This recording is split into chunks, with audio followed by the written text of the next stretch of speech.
और एक बार फिर से आप सभी का स्वागत है। भारतीय राजनीति में आंदोलन का अपना एक इतिहास रहा है। जयप्रकाश नारायण का आंदोलन हो या फिर अन्ना हजारे का इंडिया अगेंस्ट करप्शन, इन सबने देश की सियासी तकदीर बदली। लेकिन आज दिल्ली के जंतर मंतर पर इतिहास खुद को एक बिल्कुल नए, अनोखे और डिजिटल अवतार में दोहरा रहा है। जिस नाम को कल तक लोग सिर्फ एक ऑनलाइन मजाक, एक मीम या सोशल मीडिया का टाइम पास समझ रहे थे, आज उसी कॉकरोच जनता पार्टी यानी सीजेपी ने देश की राजधानी को हिलाकर रख दिया।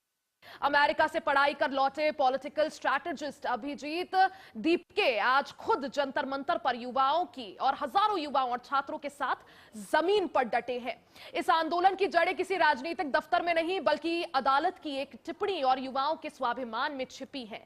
सोशल मीडिया पर शुरू हुआ एक मूवमेंट देखते ही देखते इंस्टाग्राम पर देश की सबसे बड़ी पार्टियों को पिछाड़कर 2 करोड़ से ज्यादा फॉलोअर्स का परिवार बन गया। अब सवाल यह है कि क्या सोशल मीडिया की रील्स और ट्रेंड अब सड़कों पर सरकारें हिलाने का दम रखने लगी है? क्या सिर्फ डिजिटल स्पेस में सिमटी पार्टियां अब देश की मुख्यधारा की राजनीति को चुनौती देने के लिए तैयार है? यह सवाल आज इसलिए क्योंकि दिल्ली का जंतर मंतर एक ऐसी सियासी करवट का गवाह बन रहा है जिसने सबको चौंका दिया है।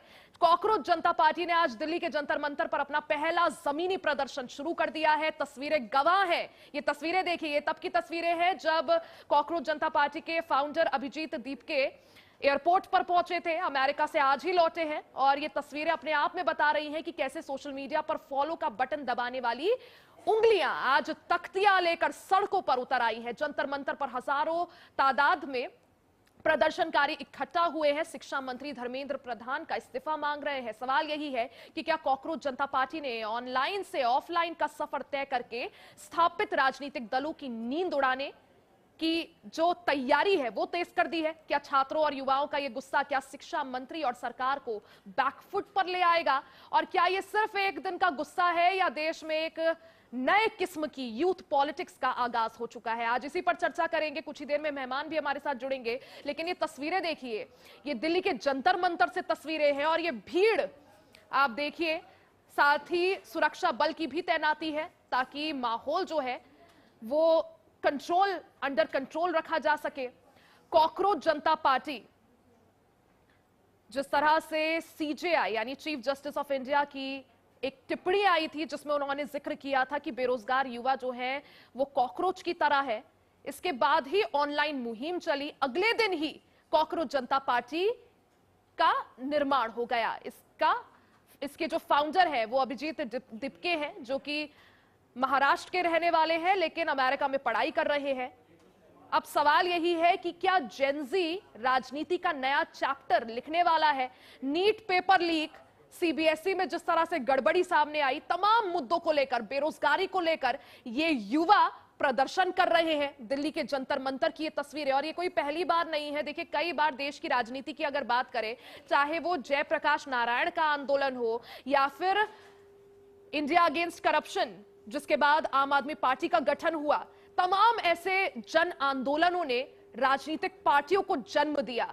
और अब एक और आंदोलन जिसमें देश का जो युवा है, जो युवा शक्ति है, जो जेनजी है, वो आज सड़कों पर नजर आ रहा है। मांग सिर्फ एक है कि शिक्षा व्यवस्था में सुधार हो, शिक्षा मंत्री धर्मेंद्र प्रधान इस्तीफा सौंपे। कॉकरोच जनता पार्टी की तरफ से इससे पहले प्रेस कॉन्फ्रेंस भी की गई थी। अभिजीत दीपके आज सुबह ही भारत पहुंचे हैं, भारत लौटे हैं और युवाओं के साथ हजारों की संख्या में युवा मौजूद है। जंतर मंतर पर शांतिपूर्ण ढंग से प्रदर्शन कर रहे हैं। प्रदर्शन के लिए पहले परमिशन लेने वो दिल्ली पुलिस पहुंचे। और देखिए, सवाल कई उठ रहे हैं, इसी पर आज चर्चा करेंगे। हमारे साथ खास मेहमान भी जुड़ गए हैं। बीजेपी से प्रवक्ता कैप्टन आई सिंह भदौरिया जी हमारे साथ हैं। कुछ ही देर में हमारी सहयोगी भी जुड़ेंगी, रिया राय, जो कि ग्राउंड में क्या स्थिति है वो बताएंगी। और पॉलिटिकल एनालिस्ट अनिल गर्ग जी भी हमारे साथ है। आप दोनों का ही बहुत बहुत स्वागत है। सबसे पहले भदौरिया जी, आप ही के पास आना चाहूंगी। देश ने कई ऐसे राजनीतिक आंदोलन देखे, कई ऐसे आंदोलन देखे जिन्होंने कई राजनीतिक पार्टियों को जन्म दिया, चाहे वो जयप्रकाश नारायण की बात हो या फिर इंडिया अगेंस्ट अगेंस्ट करप्शन का आंदोलन जिससे अरविंद केजरीवाल की आम आदमी पार्टी का जन्म हुआ, आज जिस तरह से कॉकरोच जनता पार्टी जमीन पर नजर आई है, अब तक जो पार्टी सिर्फ रील्स और सोशल मीडिया पर डिजिटल नजर आ रही थी, अब वो ग्राउंड पर है, क्या कहिएगा? देखिए रिया, पहली बात तो ये है कि जो नाम दिया है ये नाम ही सुनने में बड़ा अटपटा और बड़ा अजीब नाम है। कॉकरोच क्या करता है आपको मालूम है, बताने की जरूरत नहीं है। कॉकरोच जहां रहता है उसी घर को बर्बाद करता है, वही गंदगी फैलाता है। तो कॉकरोच की तो परिभाषा ही कुछ अलग बनती है। जो जो इन्होंने जो नाम दिया है, कॉकरोच जिस रसोई में बैठेगा वही गंदगी फैलाएगा और बनी हुई चीजों को बिगाड़ेगा। तो ये मैं तो यही कहूंगा कि विदेश में बैठ के कोई आंदोलन होते हैं। जो बंदा विदेश में बैठा है और विदेश में वो एक वहां या नौकरी करने गया होगा या पढ़ाई, वैसे जो मेरी नॉलेज है। जी, जॉर्ज सोरोस का नाम आप क्यों जोड़ रहे हैं? आपकी पार्टी जो है जॉर्ज सोरोस से इसे जोड़ रही है, विदेशी ताकतों से जोड़ रही है। अगर जनता की बात हो रही है, पेपर लीक मुद्दा नहीं है सर, नीट पेपर लीक हो जाता है, सीबीएसई में गड़बड़ी सामने आती है, अगर ये युवाओं का गुस्सा ही तो है। देखिए, जॉर्ज सोरोस एक ऐसा व्यक्ति है, उद्योगपति है, इसमें कोई शक नहीं है, बहुत बड़ा अमीर आदमी है। और जॉर्ज सोरोस एक संगठन चलाता है जिसका नाम है डीप स्टेट, और वो डीप स्टेट के ही एक ये कॉकरोच पार्टी सेम उसी का है। केजरीवाल को भी जब हाइट में लाए थे, उनको जो प्रोजेक्ट किया था उस टाइम भी जॉर्ज सोरोस का ही सबसे आगे हाथ था। जॉर्ज सोरोस ही बार बार, जितने राहुल गांधी जो बार बार विदेश जाते हैं, ये किस लिए जाते हैं? राहुल गांधी की यात्राओं पे। ठीक है, माफी के साथ रोक रही हूं सर, समय कम है मेरे पास। गर्ग जी भी हमारे साथ, एक बार उनसे भी सुन लेते हैं।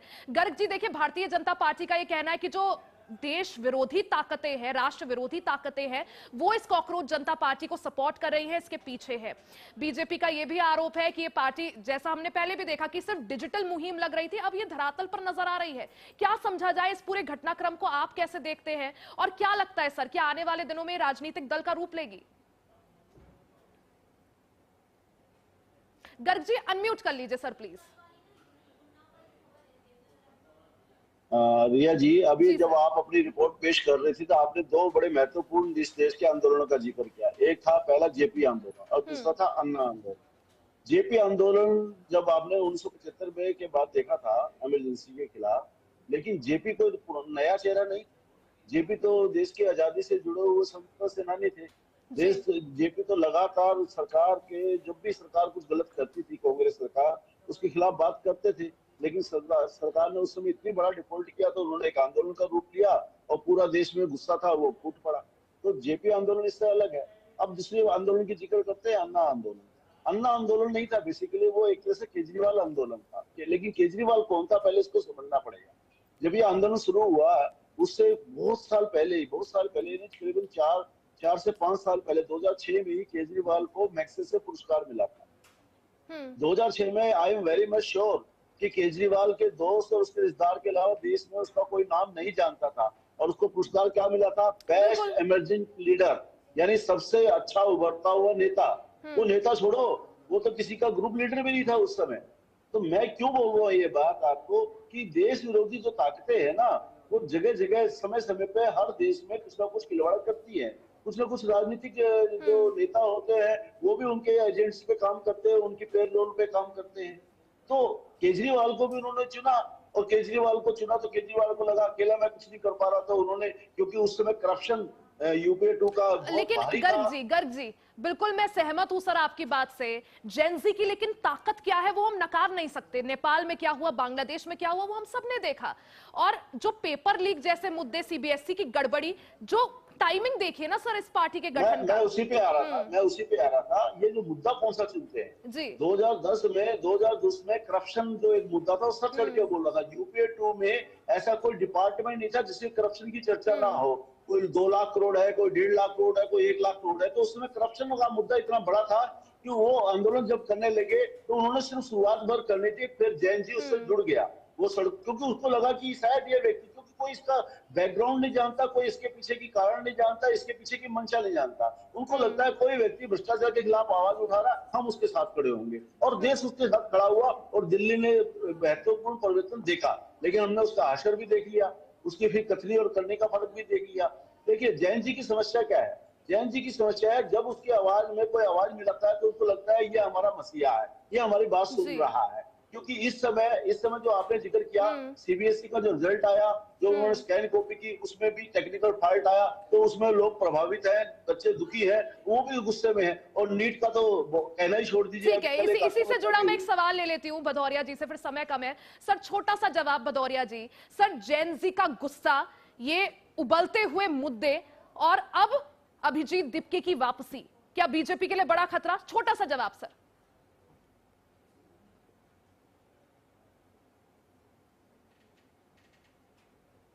भदौरिया जी आवाज मिल पा रही है सर आपको?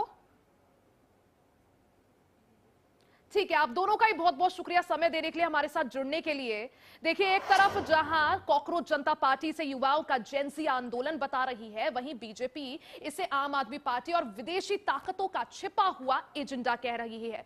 अब देखना होगा कि जंतर मंतर पर उमड़ी ये भीड़ बीजेपी के इन आरोपों का क्या जवाब देती है। इसी के साथ इस खास बुलेटिन में सिर्फ इतना ही। बने रहे हमारे साथ, देखते रहे HNN न्यूज।